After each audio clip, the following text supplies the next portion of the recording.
Meus irmãos, bom dia.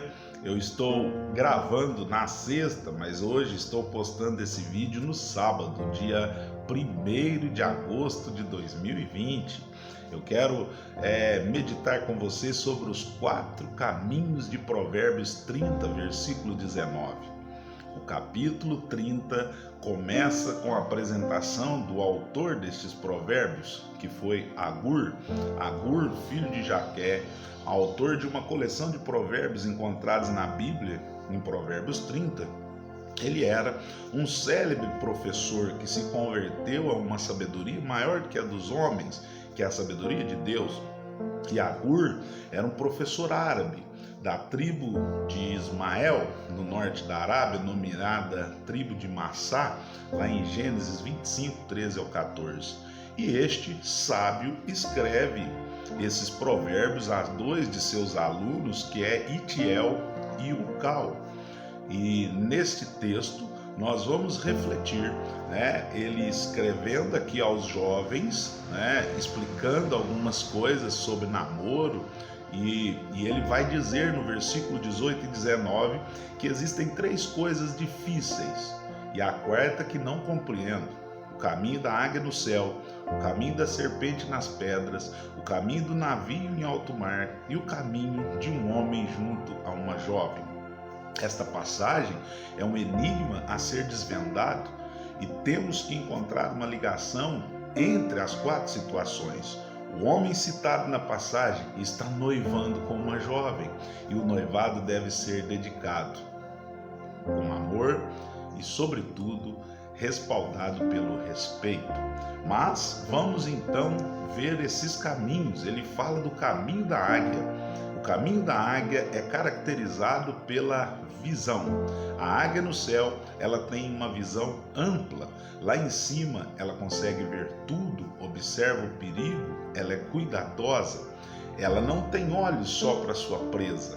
Ela dá voo rasante, ao contrário, e se lambuzam na carniça, correndo o risco de serem atacados por outros animais. Os abutres e os urubus distraem-se e só olham para a carne que estão devorando e ficam desatentos.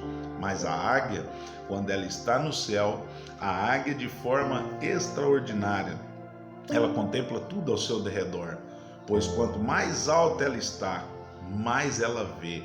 Escute isso: quanto mais alta ela está, mais ela enxerga.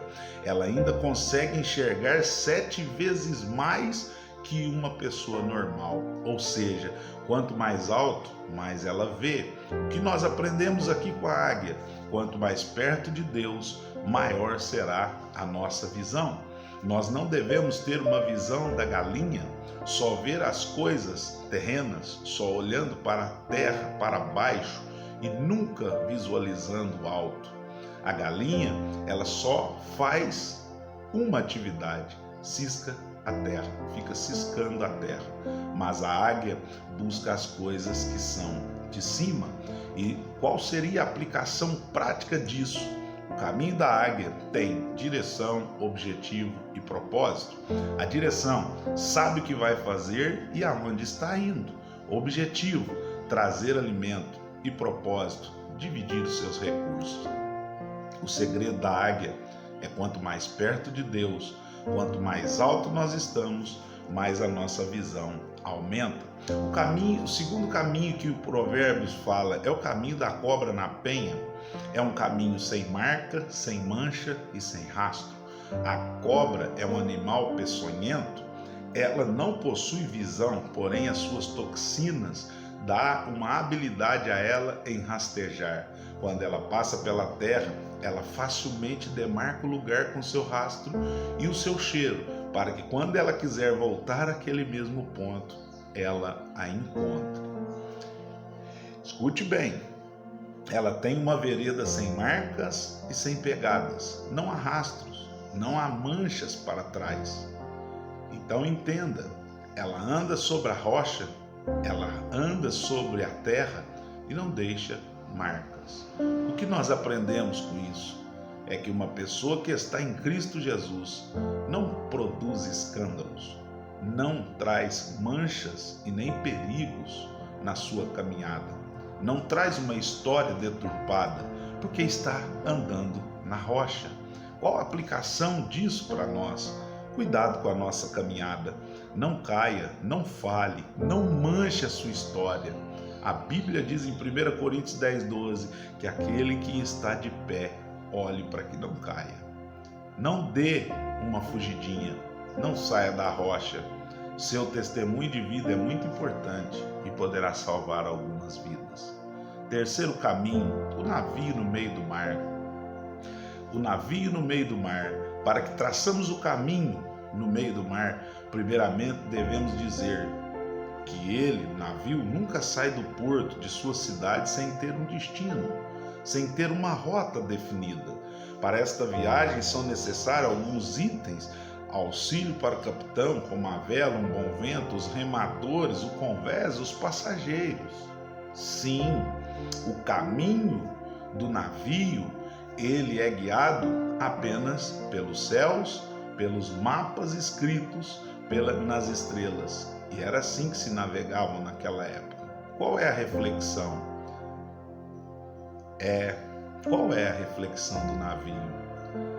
É o caminho de quem não se assusta com as vagas, os vagalhões, com as ondas gigantes, com os monstros e com os abismos.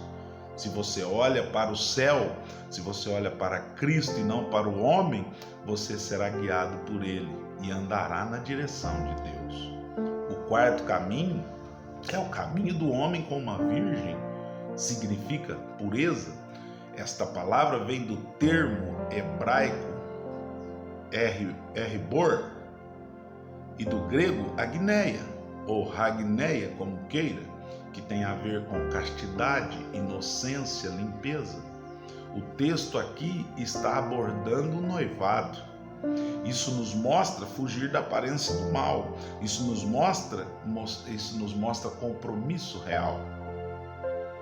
E isto nós vamos entender que este caminho de um homem com uma virgem, uma donzela, quando existe a troca de alianças na cerimônia de noivado, surge a esperança do casamento e as coisas ficam cada vez mais perto. E a partir deste momento, tanto o noivo quanto a noiva se respeitam, caminham juntos e se preparam para o grande dia. Qual é o segredo de andar com esta virgem? Pureza é que o homem deve respeitar a Deus, respeitar a palavra, andar na pureza e entender que o caminho de Deus é um caminho de aliança e de compromisso. Que Deus te abençoe. O segredo dos caminhos é visão, bom testemunho, olhando sempre para o céu, sendo guiado para Deus e construindo uma vida de santidade. Que Deus possa te abençoar. Um bom sábado, que a graça de Deus esteja sobre você e que você lembre-se, você está andando sobre os 4 caminhos: o caminho da águia, o caminho da cobra na penha, o caminho do navio no meio do mar e o caminho do homem com uma virgem. Você está em santidade, sendo guiado pelo céu. Você tem uma visão diferenciada e você não deixa escândalo e nem marcas por onde passa. Que Deus te abençoe. Um bom sábado, em nome de Jesus.